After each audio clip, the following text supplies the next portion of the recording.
So welcome everyone to a Reve Today edition of the 10 question series. I'm so excited to be back again with a new episode. As you know, we tremendously value creativity, quality, and wellness, and we are on a journey to pursue these things and meet wonderful people and share inspiring stories. So Liz is our guest this week.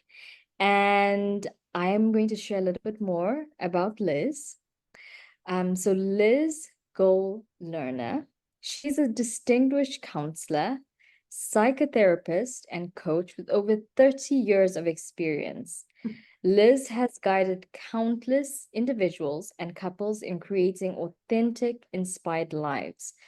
As a nationally recognized clinician and art therapist, she is celebrated for her pioneering work in the field of personal growth, particularly through her innovative and integrative healing programs. Liz, thank you so much for being on our series. Oh, thank you so much. And what a great introduction. I appreciate that. I'm going to hop into the questions. Okay. So everyone knows how this goes. We have 10 questions that can either be focused on wellness, creativity, and just Liz as a professional and how she is literally changing the lives around her. So Liz, founding your practice with over 30 years of experience in counseling, coaching, and art therapy, what inspired you to start your own practice? And what keeps you motivated to continue this work after all these years? So I was inspired to start my practice many, many years ago after working in the hospital systems as a clinician, and really found that people were focused on, what was wrong and trying to fix a particular problem. And my approach and the developing approaches over time have been really about looking at the whole person. And so I wanted the flexibility to work with people in a way that really took into account everything that was going on, especially their strengths, not just the problem at hand. Because we want our strengths to be able to support us when we have something difficult that we want to solve or heal, and so on. And then I think the second part of your question was what keeps me working in the field. Yeah. I think it's really exciting to see people evolve and transform, heal and change, and create different ways of being in their lives, and solve some problems, or be adventurous and create new avenues of things they want to do or how they want to live. So, that's really great reinforcement to keep doing what I'm doing. Right. I love that. And in terms of personal wellness, we're talking about this field that, you've been doing this for all these years. Uh-huh. You're continuously supporting others, and that can definitely be demanding. So Mhm. how do you ensure that you're also taking care of your own well-being and Mhm. keeping your cup full? Mhm. Mhm. So I think there are a few different answers to that question, actually, now that I've had a little time to think about it. Um, I think the beginning of doing this kind of work, whether it's coaching or therapy, um, that is so important is good training and understanding how to have kind of a distance from the problem that someone else is having, being able to take it in and be empathetic, but not feel all of it at the same time, right? So that I'm not taking in, you know, person after person's issues. I'm really there as a reflector and an empathizer and a director. So having good boundaries is really important to be able to keep doing this work. Yeah. But I think the other pieces are knowing when to take a break, um, knowing when it's time for some outside nature time, some meditation. I think, keeping oneself in a kind of a healthy frame, making sure, just the regular things that we hope everyone wants to do, right? Of eating well, getting Right. exercise, having fun, having joy in your life, doing things that interest you. They fill our cup, right? All of us. Mm. And so however hard we're working in whatever our field, we always want to make sure we're in balance. I think so balance is, I think, a really important part. I love that. That's so beautiful. I mean, especially the part, I love how you balance the doing things that you love and also refraining from Mhm. certain things, setting those boundaries. It's a really nice balance. So walk us through a glimpse of some of your sessions. Um, what does a typical session look like, especially for clients experiencing coaching for the first time? Okay.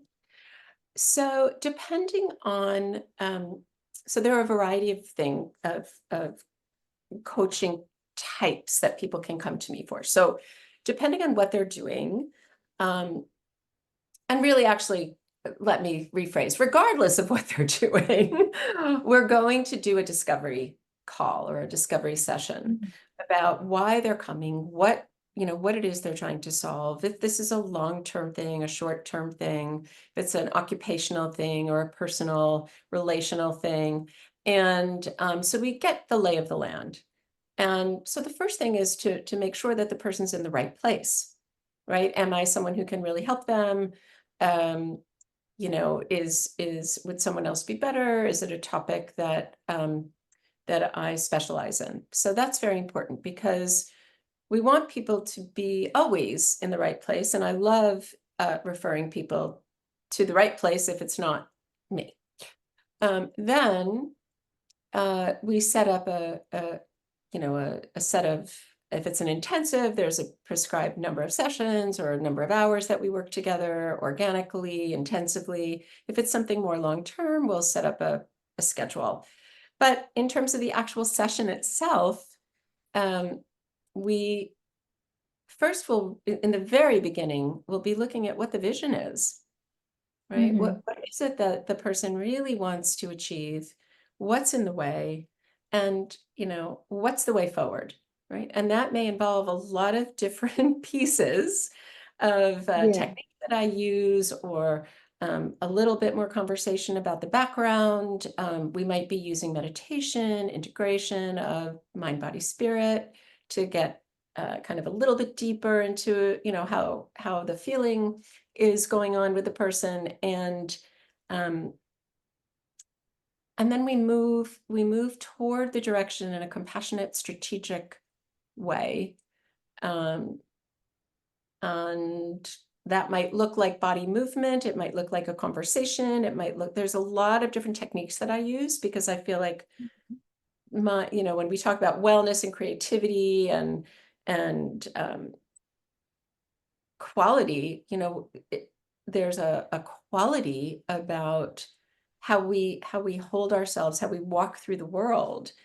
And I think that kind of focus and consciousness around how we do that is really important in any concern that we want to solve. Liz, I love that you specialize in so many different therapeutic approaches. And one of those approaches is art therapy, which I love. I'm so interested in learning more about this. So, tell us more about the role that art therapy plays in the healing process with your client sessions, and are there unique benefits it offers compared to the other therapeutic approaches? That's a really good question. So art therapy is a licensed therapeutic tool. It's a profession and on its own. and it's used in a variety of populations and settings, from disaster relief to inpatient psychiatry to working with children to working with the elderly to really it's a modality that is effective with multiple groups of people for multiple different reasons.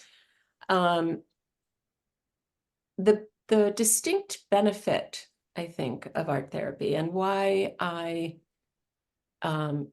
chose that as my initial training is that it focuses on, as I mentioned before, the strengths that people have. So it's when people make art, the unconscious and the conscious come together. So it's very useful because even when someone knows nothing about using art materials, it gives them a voice where a dot on a piece of paper that, if someone put a color dot on a piece of paper and said, this represents love to me, or pain to me, or happiness to me, they're beginning to create a symbolic language. And it adds to the conversation of what they may be going through. And using the materials, they can also end up building the solution to what they're going through with assistance. So to give you an example from before I became an art therapist, I did a course and a training in it, and I had to go work with children at a school. And Wow.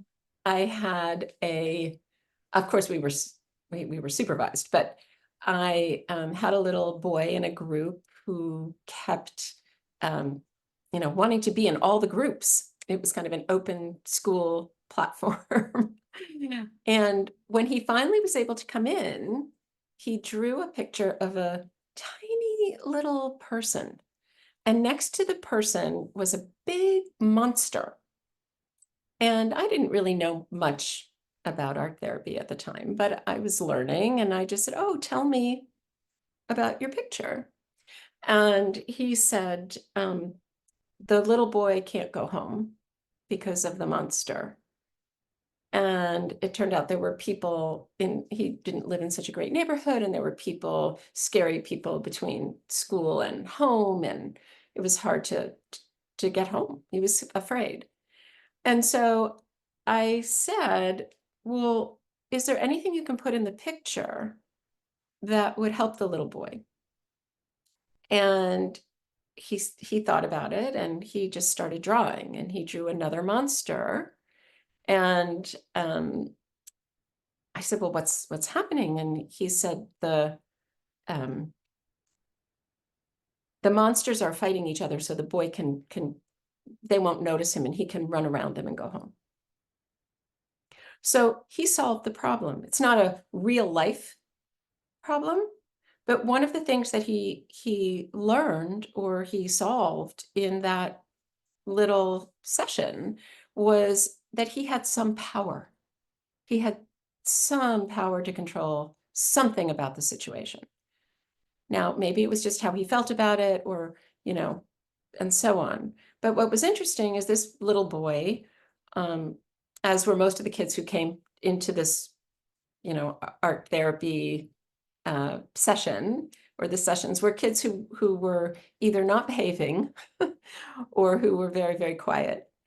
And he was one of the not behaving kids. And when the whole time that I was at the school, he never misbehaved. So there's a power in somebody creating their own symbolism. There's a power in working through a problem, even if you're not talking about it directly, right? Mm, And and this is just one very small example of yeah. what happens. It's also used diagnostically, and you know, for people who have trouble talking about their emotions, anything creative, and particularly art therapy, is a vehicle to help them express whatever it is that's going on. And a way for them to actually communicate with someone about what's happening. So sometimes art therapy is just making art, and sometimes Yeah, it's what I described, where it's art and conversation and discussion of what's going on in the work. that's amazing. I mean, just to add, I also think it makes it easier Mhm. to communicate those difficult problems or those difficult challenges that Yeah, you might not yeah, usually talk about. And I mean, I can imagine, especially for a kid, you don't have all of these words to fully articulate what it is right, that you might be feeling, but you right. can draw. Yeah. So thank you for sharing that. Yeah, and it's used with adults.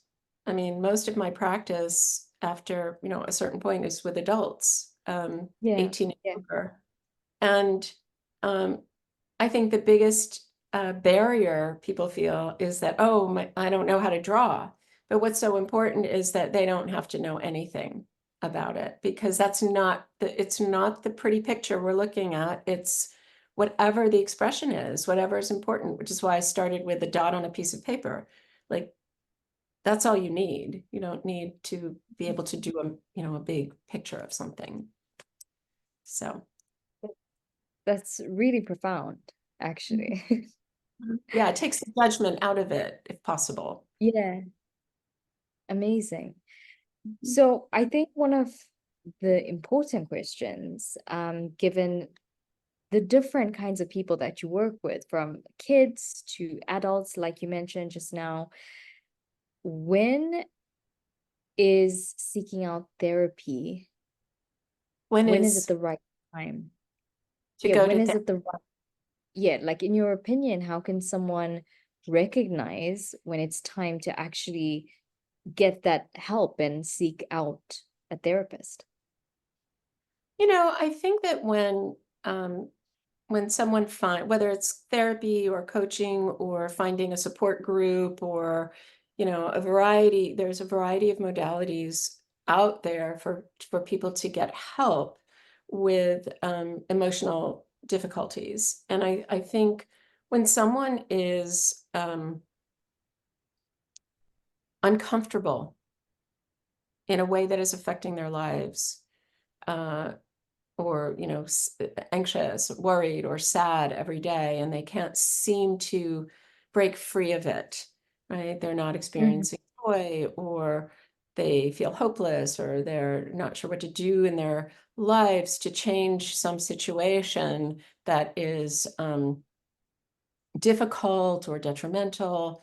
That it always is helpful to at least reach out and see what help is available, because a lot of times people kind of just accept that they're not feeling good. And Yeah. you know to get help doesn't mean there's something terribly serious going on, but you also want to make sure there isn't something serious happening that can be helped, because there's so many ways that people can, a lot of times people might feel hopeless. Oh, there's nothing that can help this situation. And you really don't know that until you find out. Um, Mhm. so I'm not sure if that answers your question, but that would Yeah, be. absolutely. It does. Yeah. So, okay. So at Reeve today, we have a slogan, and that is to live well. Mhm. So, how do you interpret this in your work and in your life? And what guidance do you offer clients who wish to pursue this fuller and more balanced life? So I'm going to take a little bit from our previous question, because I think Yeah. living in balance and making sure that you're, uh, kind of on top of being, your best health, and getting exercise and eating well. I think, there's some basic things that are sleeping, right? Like, sleeping is so key to feeling good and feeling healthy, and being able to navigate stressors in our lives. when we're sleep deprived, we're more tense and more uncomfortable and easily, just distressed. So, I think that's one key actually that I hadn't really been thinking about when thinking about our questions that I think is critical. Um, in terms of uh, living well and how to um, kind of have that as a goal or pursue it, I think it's very important to um, recognize what's actually going on inside of us and being able to find ourselves present in the moment, right? Mm-hmm. Because a lot of what I have found anyway, is that a lot of people's discomfort and distress has to do with things that happened yesterday, the day before, 5 years ago, things they're worried about happening in the next 5 minutes or tomorrow or later on in the evening or Yeah. a conversation they have to have, or, there's so many things in our world now that people are concerned about. And we, part of the theme of all of my work really is that if we are not able to be in the body, present in the moment, not just in our heads, we really lose the ability to choose how that next minute is or how the minute we're in is, because we're not here, right? If I'm thinking about what I'm going to do after our conversation, I'm not really with you, right? I'm Yeah. much happier being here with you because then I can actually listen to you, right? I can be connected to, your mood or your facial expressions or what you want to know, and I'm really um engaged with you. I'm not kind of going, okay, well, this was great. And I'm going to answer this as quickly as possible. And I'm going to rush off to the next thing. Then I'm not Yeah. even grounded, right? Right. I'm not even in my body. I'm like somewhere out here. And I think that Mhm. causes a great deal of distress. So, Yeah. um, kind of to go back to your question about how I work, I have developed a methodology, a tool called the quantum Hmm. presence technique. And in that technique, when people eventually master that, they um, can notice when they're really not present. Most of us walk around only partially present in the moment we're living. And we believe that we can multitask in that way. Really, the brain can only do one thing at a time. So what I teach is how to get in the body, be connected mind, body, and spirit. And then the parts 2 and 3 of my technique are about how to navigate, how to master when things from the past keep showing up or things from the future, worries from the future keep showing up so that we can navigate and be in charge of what we're responding to instead of having these things come in at us and just respond to them instead of taking control. I call it being the master of your own ship, Amazing. right? And when we're not here, I call it leaving the ship, as many of my clients know. Like, "Oh, you've left the ship. Let's come back." So, and the thing that I love is that it's easy and once mastered, it's a quick thing. There is a desire within each of us to be more present. And I know this is a little bit off topic and Oh, it's not please, please. not within our 10 questions, but I think, just based on the conversation that we're having, what do you think prevents so many of us from being present, even though we have that desire of wanting to be present? So it's interesting. So by the way, I think it's very much a part of our conversation anyway. Mhm. Um, so I'm going to ask you a question to help me Sure. answer your question, which is, Okay. how do you, when you say that many of us really want to be present, so Mhm. what is that? How do you know that? Like, how do you know that for yourself? Mhm. I mean, I think for myself, if I'm speaking, within my particular lifestyle, because I think it's also lifestyle based a little bit, there are many times when I probably want to spend more time with my family, but due to perhaps work restraints or my commitment to work or wanting better for my family, it takes time away from them. So even when I'm actively with friends and family, my head is not completely with them, right? Like what you said before, Mm. I'm not completely present, despite the fact that I want to enjoy being present. And I think this is such an important topic and conversation because Mm. we have really important holidays coming up, for example. Right. The biggest holiday season of the year.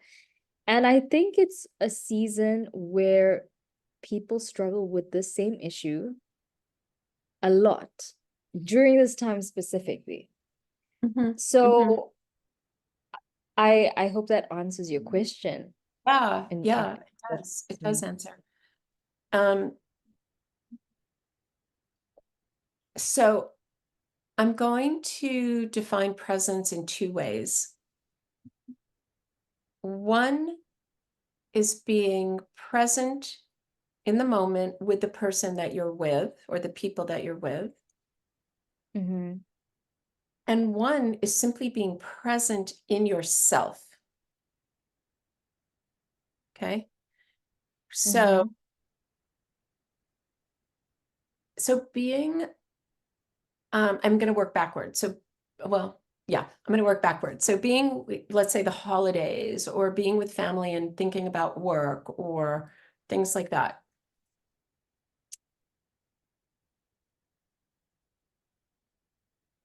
What shows up, I think, when people are engaged in what you were saying is a loss, a feeling of loss, Mm-hmm. right? That, oh, I'm here, but I'm not really here, and I'm missing something, right? Mm-hmm.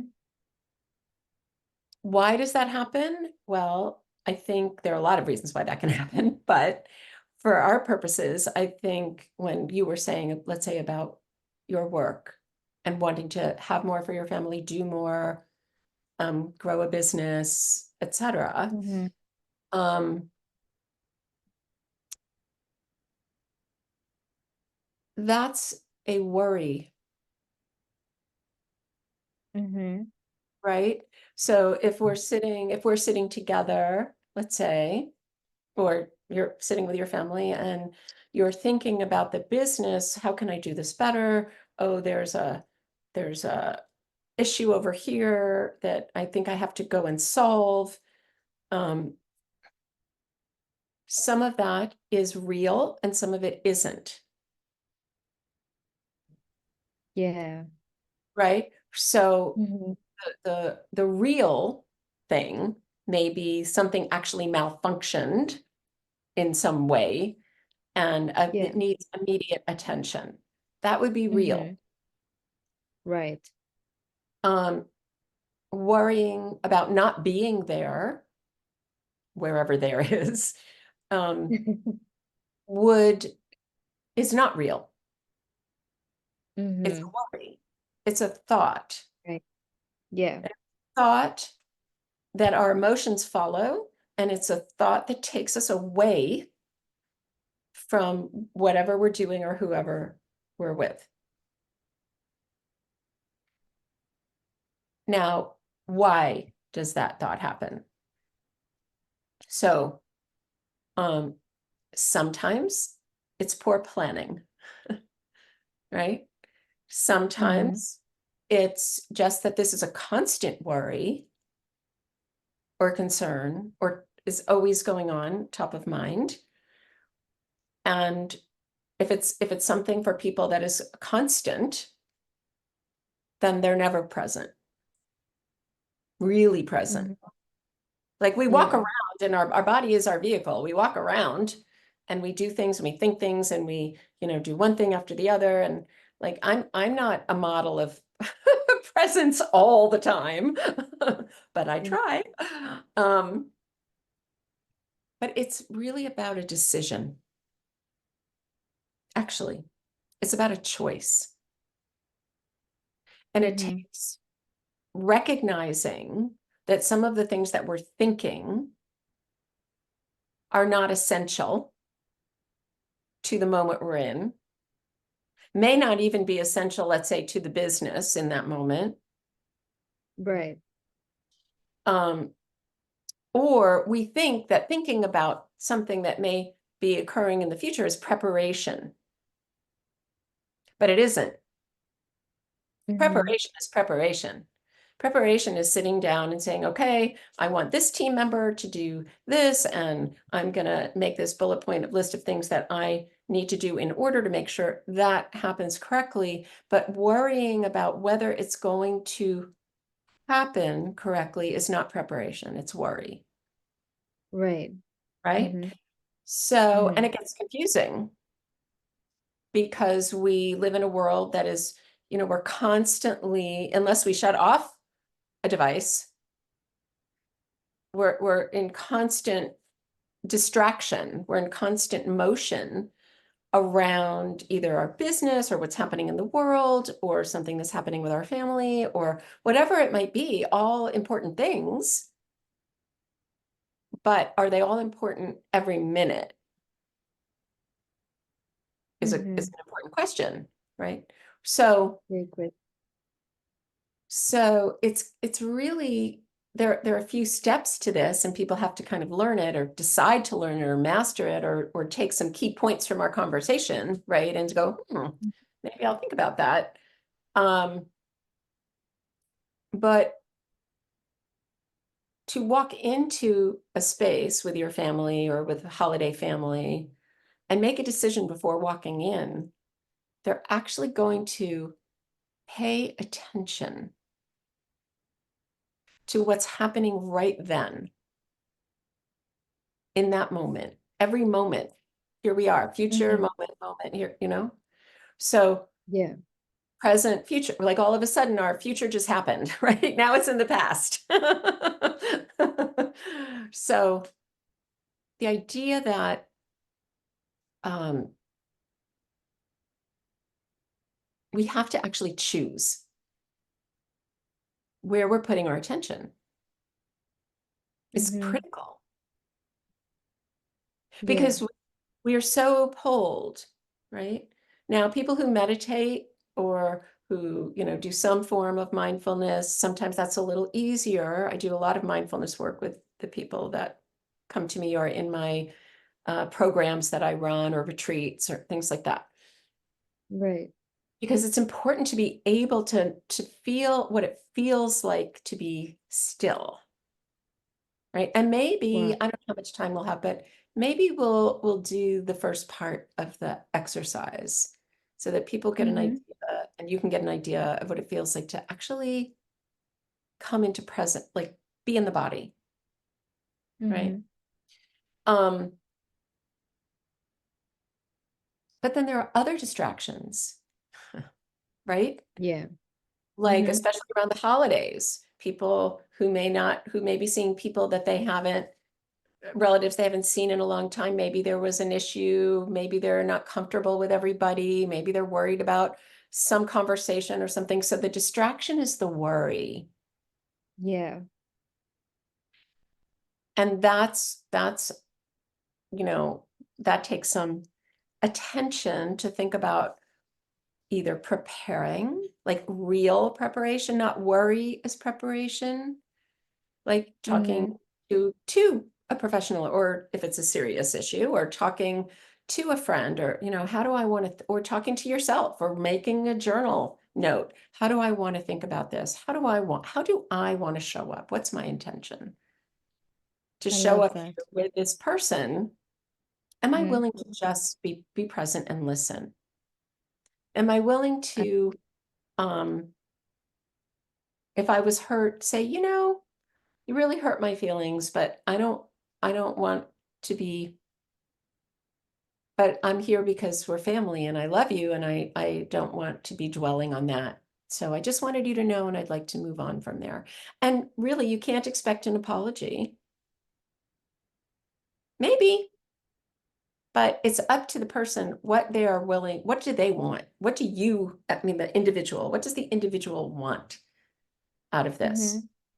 And it might be that they wanted to show up and be pleasant and not have any kind of conversation and move through the day, but not hold on to that, whatever that discomfort is or that worry is, let it go. But it takes a Yeah. decision to do that. It takes preparation Mm-hmm. to do that of some sort. But Yeah. worry isn't preparation. So worry or being like walking into a room and knowing there's somebody that you might be uncomfortable with takes you away from being present, Yeah. right? Because then you're just thinking in your head, even if you're right there, you're not there because you're thinking about what it's like to be there, or will it be okay to Right. be, or will it be okay Mm-hmm. to talk to aunt whatever, or will it, right? So then all of a sudden we think we're there because we're thinking about being there, but we're not really there. Yeah. Yeah. um I'm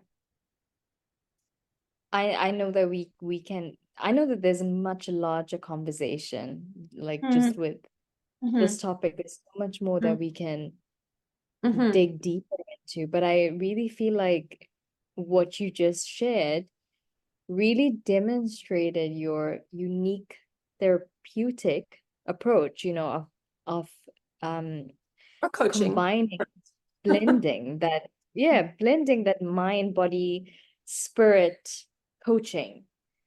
Mhm. Your unique coaching methodology is clearly distinctive.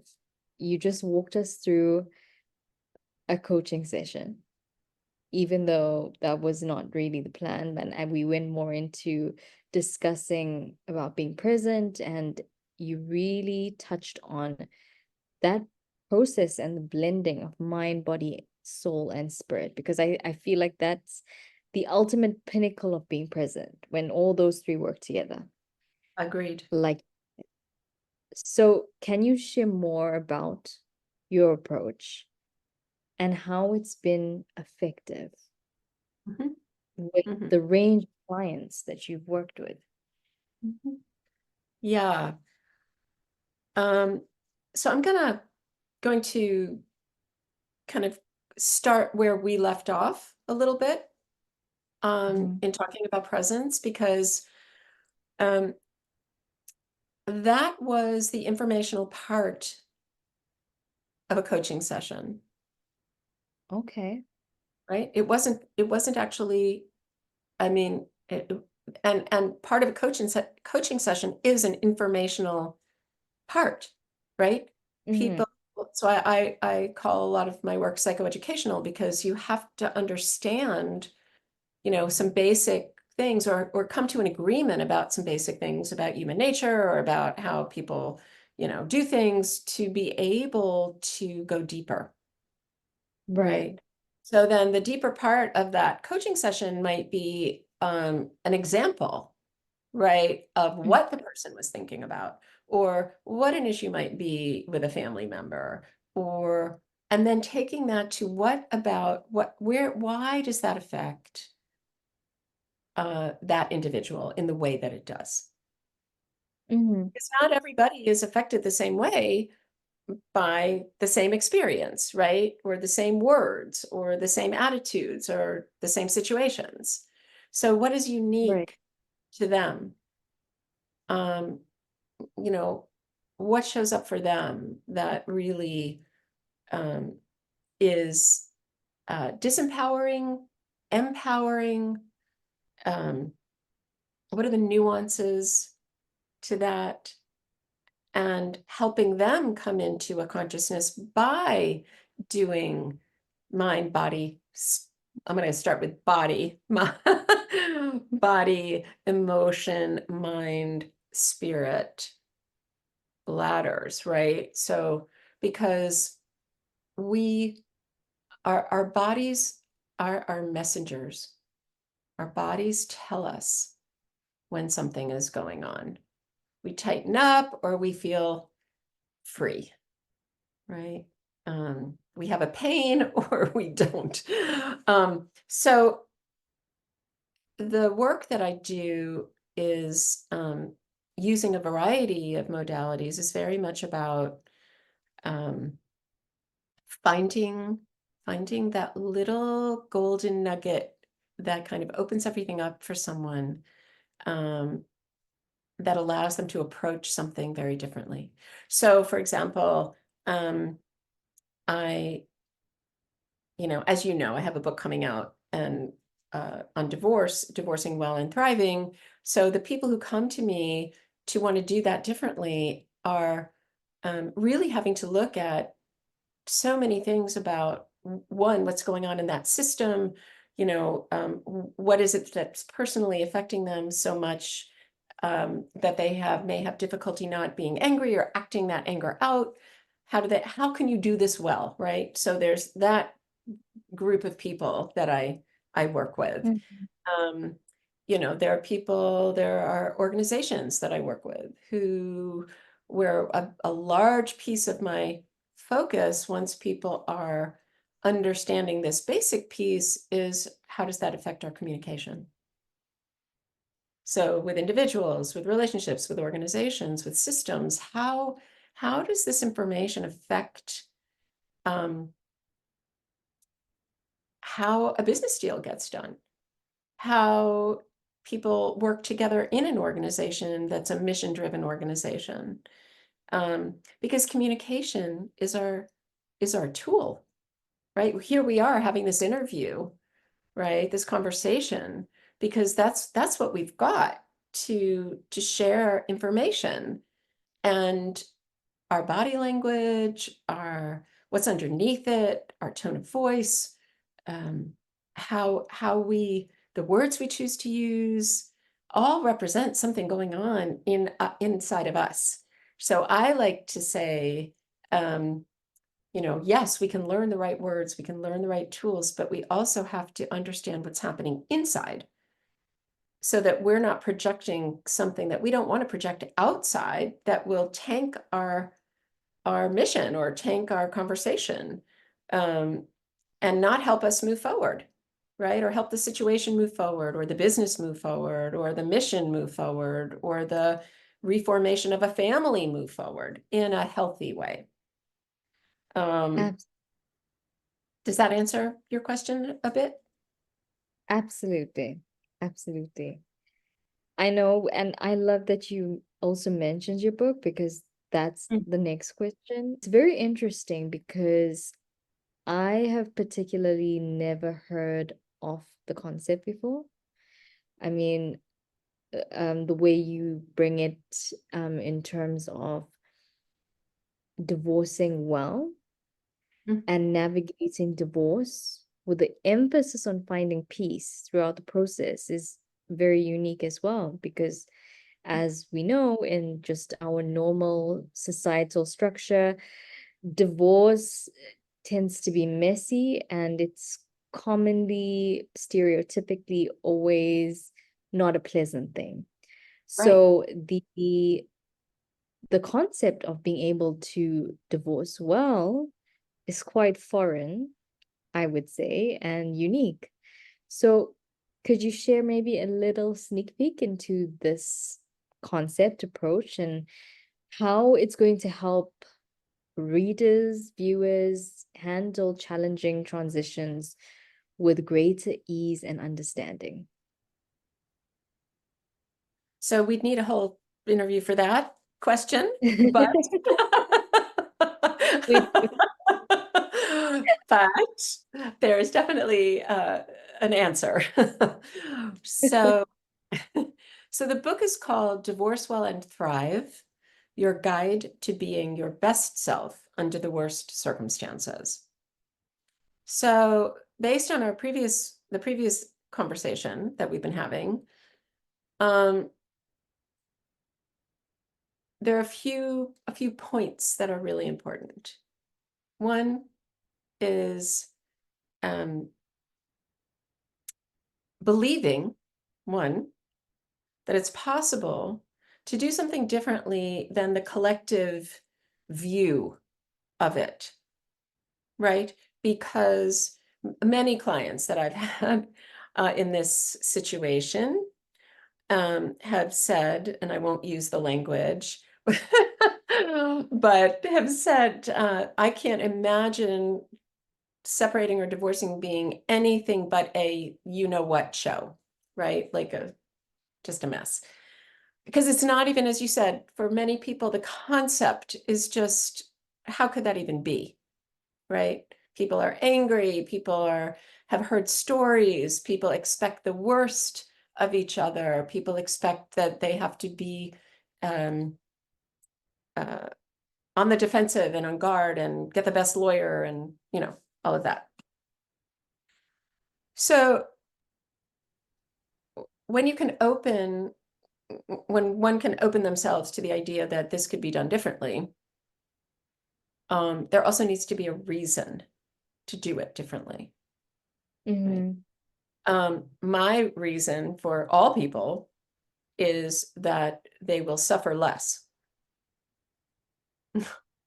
right? That the pain that they will go through by being in the fight and creating more drama or trauma than has already existed potentially will not make them feel better. It will potentially make them feel better in a moment if they think they're going to, quote, win.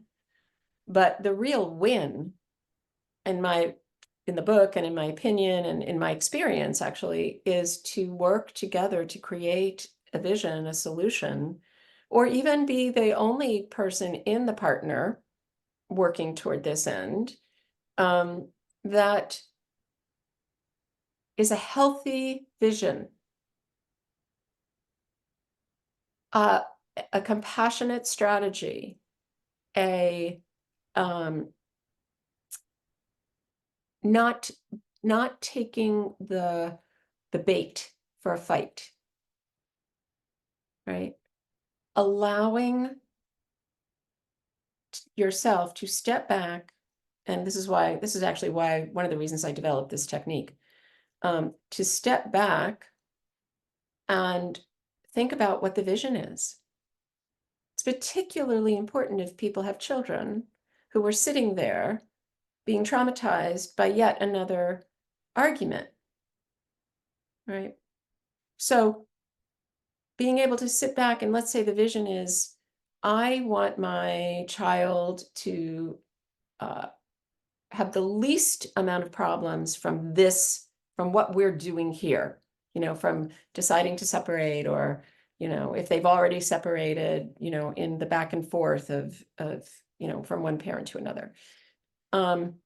Making that decision, having that vision is like having a pole to hold on to when things start to get a little bit out of control, and go, wait a minute, if I'm going to have that happen, I need to be a certain way right now.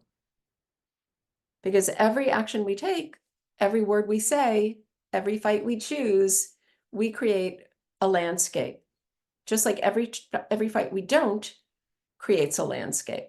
So it's not about win or lose here. It's not like if you decide not to fight, you're losing. If you decide, you're going to compromise on something, you're losing. I think it's really important to understand that there's potential for winning in a different way, because everybody ends up, better off from an emotional Mm-hmm. standpoint. Even if there are no children, right? There's no reason to, the damage has already been done, right? So why continue it? And it's also possible when people actually sit down and start to listen to each other, try and come up with a solution to how they want to do this. Sometimes they don't even get divorced because they've never actually communicated about what the problem was, because it's too scary. So if they find a Mhm. way to actually communicate or get some help or, do some couples work or go to a workshop or a self-help book or whatever, they might be able to move in a different direction. Right. So the first part of my book really is called, the first section is, So You Think You Want to Get a Divorce? Because maybe you do and maybe you don't. Have you done all these things? Have you looked at these possibilities? And if you have, okay, great. Then here's some strategic, compassionate thinking to help you move forward in a way that is positive. And then the other sections are on doing that. I love that. Is that the first chapter? It's the first So, section and it's the first chapter. so you think you want to get a There's divorce? an introduction. There is an introduction. Okay. And then there's Okay. I'm really interested to, at some later stage or at some future point, to hear what the feedback or the first reactions are of different people that read the book. So you think you want to get a divorce is. I'm really curious to know what their reactions is. So when that first Liz does, chapter, that first section. yes, yes. I So can you tell think you, you, I can tell you actually that, well, I don't know about to that section per se, yeah, but we have done an advanced reader copy reader uh, um, right. uh, program so that people Mhm. who knew about it and really wanted to read the book and could give us feedback, give me feedback, could do it. And the feedback has been phenomenal for the book. Amazing. It's been, where was this? And this has helped me, do something I couldn't do for 30 years. And this is something, my children are better off because I'm going to institute these, uh, actions Yeah, that, you know, that's incredible.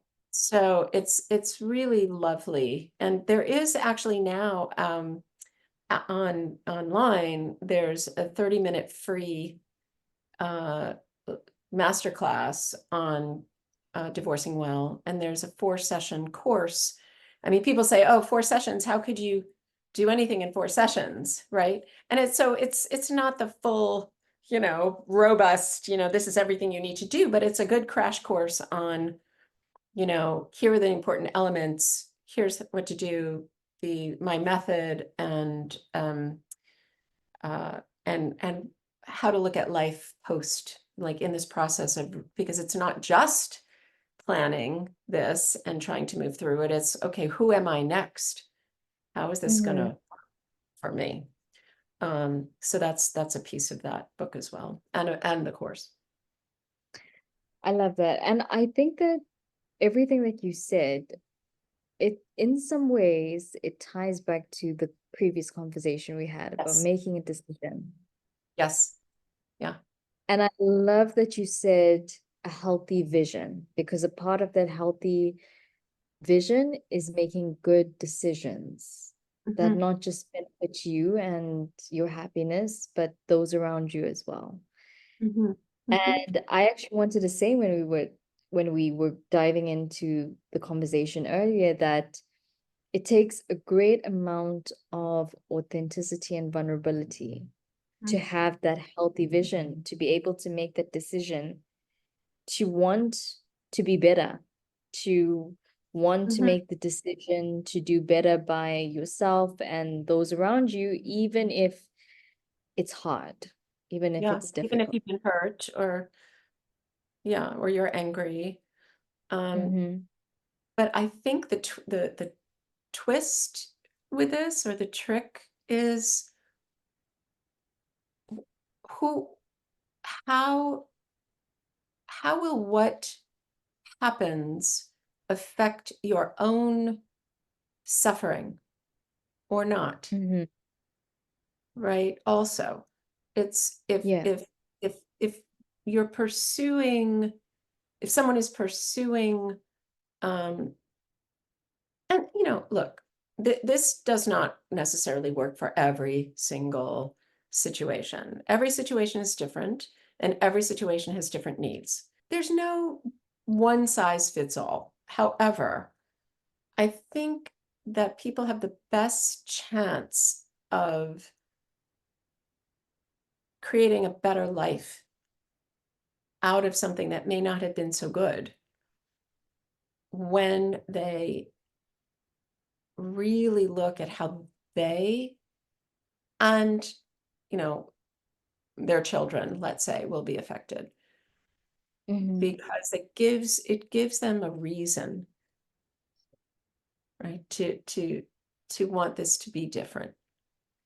And also, just Right. because somebody said it has to be a certain way doesn't mean it has to be that way, right? Hmm. Just because everybody says, oh, it's terrible, it's always going to be terrible, there's just wait, so I had the experience of divorcing well, and I wrote the book because a lot of people that I spoke with and practitioners that knew about this asked me to write the book. But I noticed when in doing that process, which I've sort of created it from my work and from my experience, and then turned it into a coaching method because I just could see the deep need for this. Um, that there was always somebody when I would say, well, no, we've actually figured it out, and this is our path, and we're doing fine, would turn around and say, oh, but just wait until you start talking about this, or wait until you start talking about that. And I thought, that's very destabilizing when people do that, right? Uh-huh. Because it Yeah. focuses on the fear element or what their experience was. And I had Right. to say to certain people, you clearly do not, I'm so sorry for your experience. And you don't understand what's happening here. Um, and then I would need to not speak with them Hmm.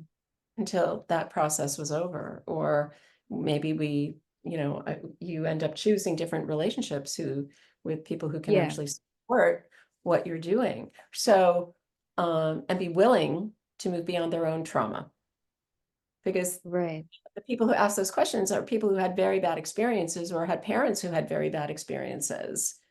Hmm. And so see the world as that is, just wait. And, Just the way eventually, it is. hopefully people heal from that or whatever. But I think for people who want to try, who want to do this, it's not just so smooth sailing. Family members, friends, people are gonna go, oh, it's not possible. But it's very possible. It's very possible.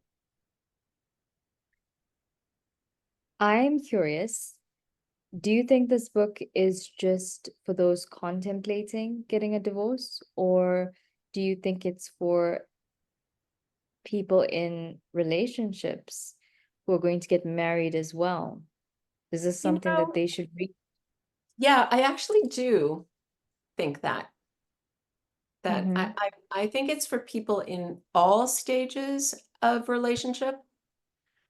There's a lot in the book about how to communicate in a relationship and there's a chapter called marriage breakers and marriage keepers. And it really could be relationship breakers, relationship keepers. It doesn't matter if you're married. Um, that really goes deeply into scenarios of um, how things go off course in communication, in relationship, and how Mm-hmm. easy it is to bring them back on course. Um, and you know, the one of the reviewers of the book, that's actually in the book, in the very beginning of the book, there's a page of testimonials or endorsements for the book, said this book could be called Live Well and Thrive. It doesn't need to be called it, like the topic is divorce, but really it could be called Live Well and Thrive, because there's so much in it about um, kind of resetting or choosing how you want to show up, and what makes it possible to have better communication, better relationship, how to have a vision, how to have a collective vision with someone, breaking the molds of what people think is possible or impossible.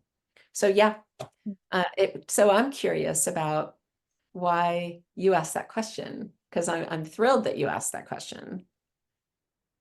Yeah, well, I mean, I just know a lot of people who I think when it just comes to relationships across the board can benefit from a book like this Mhm. because from the way I see it, it's about amicably resolving the issues in any kind of relationship or friendship, just like you said, just like you mentioned, you know. Mhm. So we Mhm. could always use a bit more help with learning how to be better friends, be better partners, how to fix the communication gaps.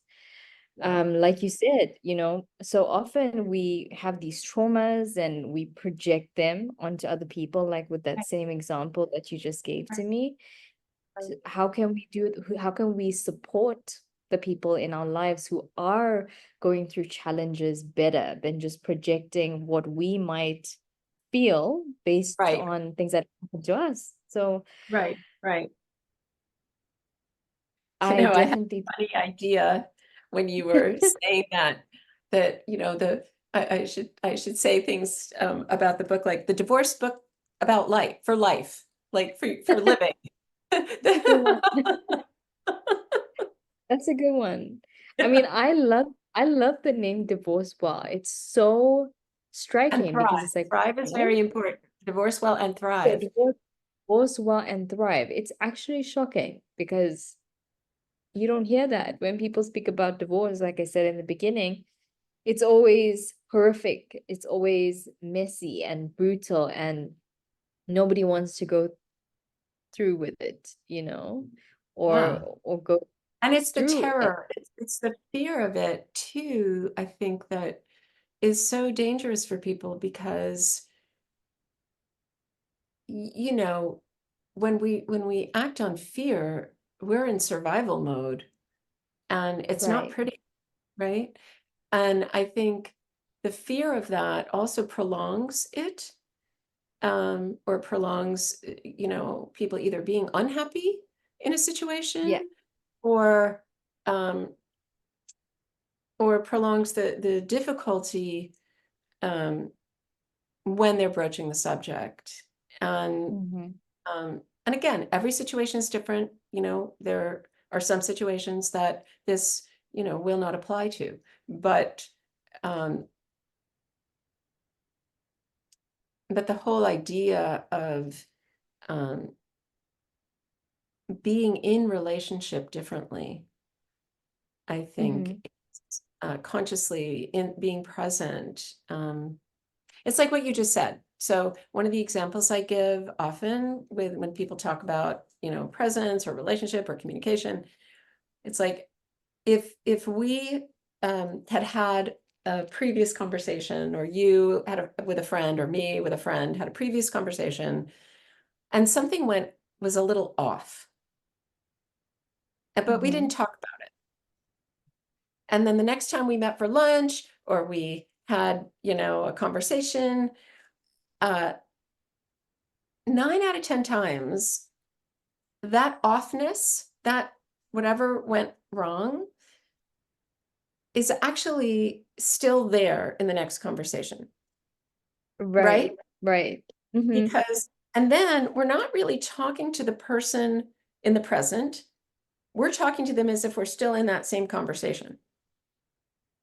But we've never Right. said, but we've never said, right? But, but so it's weird. And then these things kind of build, right? Because there was some kind of discomfort, but it didn't get resolved. And then Mhm. then there's that gets added on to, because then we're still sort of stuck in that situation. So my suggestion for things like that is to show up to that next conversation or make a phone call. Well, people text, but Yeah. somehow connect with the person and say, hey, something seemed off to me. Did it seem off to you? Is there something we need to connect about? right? So that you can clear the air immediately and then be Address, present. Or say, right? I think I'm still back in that last conversation. Did I upset you, or that really upset me, or whatever? I want to let's be here now, and if we need to resolve that, resolve it, right? So that you're not collecting Right. mishaps, right? That's what I mean about presence. I love that. So many people hesitate to seek help, whether due to stigma or other reasons. And just like the conversation we just had, someone might struggle with bringing up a specific conversation or being direct or facing the matter head on, addressing the elephant in the room. So, what do you think, or what do you believe is essential for individuals to heal? And what advice would you give to someone who's struggling with the decision to just reach out?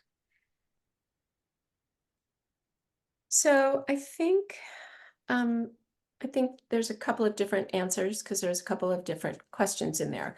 One is that I do think it's important to, uh, if it's someone who's struggling to reach out for help, I think it's important to know what the struggle is. Like if it's a stigma issue, or they don't know where to go, or they want to make sure it's private, or things like that.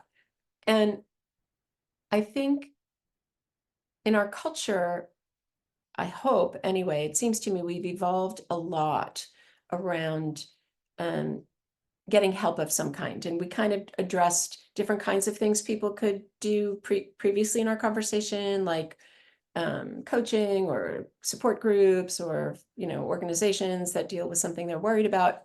But I think, um,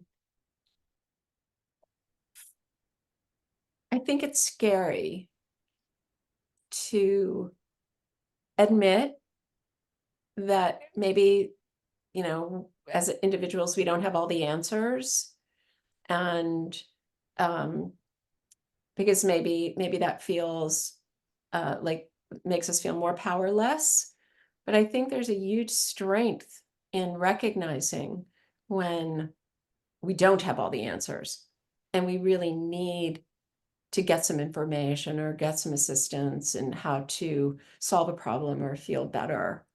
Um, if we go back to the couples thing, people who reach out for couples therapy or counseling, um, have the advantage of having a neutral party in the room. So that's really helpful. I think with friendship and being worried about bringing something up, and I really think in all situations, coming from the heart, coming from neutrality, coming from, I just want to make this, hope that this can be better and hope that you can hear me. It doesn't guarantee that the person will hear. It doesn't guarantee that the problem will be solved.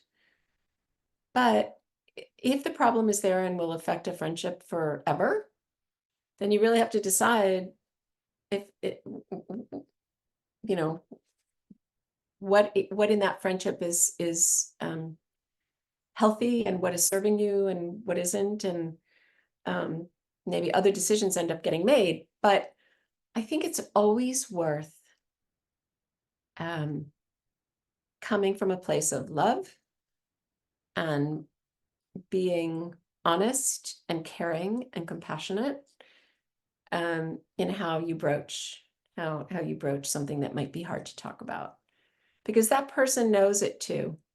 On some level, they know there's something going on, um, and they probably would rather be comfortable than uncomfortable too. Right.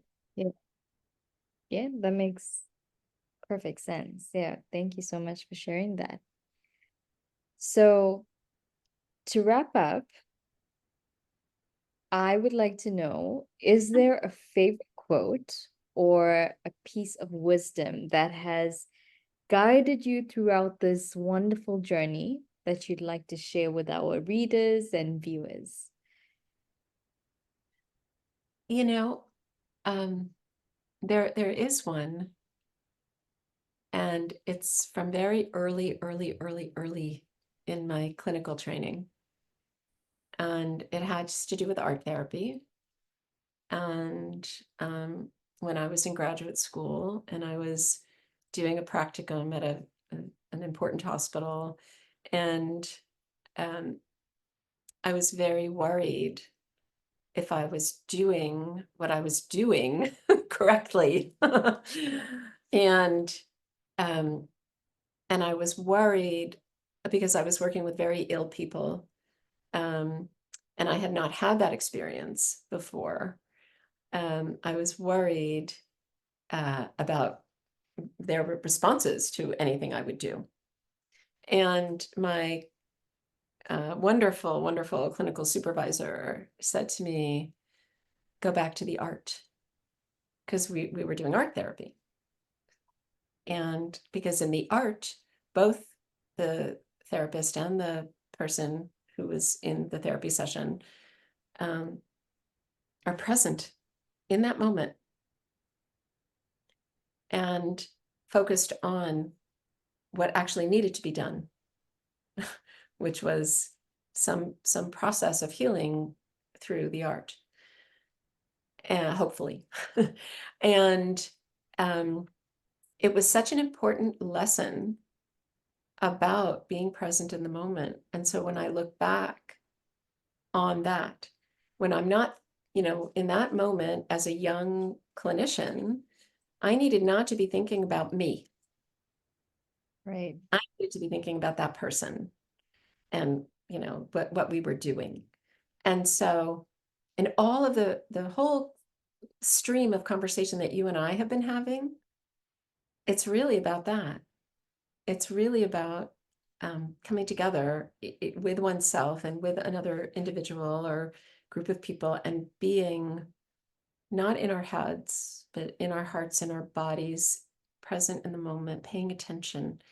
And there have been other quotes and other things that have, and in the end ended up all affecting my work in terms of this sense of knowing, what's going on inside and being in communication with that so that there could be mastery, and then there could be presence, and then there could be actual authentic communication for me and me and the world and the people that I work with and the world and their significant others, because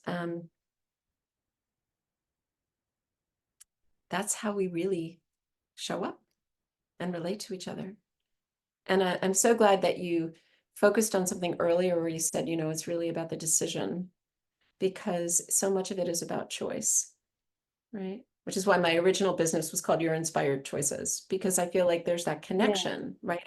Really present, Right. then we have that inspiration and we make an appropriate choice for that situation. Mhm. So that's my answer I to that love one. that. Thank you so much, Liz. I love that. And thank you so much for your time, for sharing your guidance, your wisdom. And we are definitely looking forward to your book. So we're also going to leave Liz's information in the YouTube description and also on the blog. And you can get in touch with her, visit her websites, follow her on her socials, and get in touch. If something resonated with you, um, feel free to do that. Any last words from your end, Liz? Um, I did, yes, actually, just so people know, because it probably won't, we didn't talk about it. There's a wonderful new course that I've just put online called Okay. Enlightened Communication Through Luminous Living. All And right. it's really a lot about teaching how to do a lot of the things that we've been talking about, how to get in touch with the Mm. parts of self, get in touch with that central core self, and then take that out. So Right. that's coming up very soon. Super. So excited for you. And thank you so much again for your time and having you on the series. And we're looking forward to everything that lies ahead. And thank you. It's such a pleasure having this conversation with you. Thanks, Liz, and to all of our viewers. Till next time.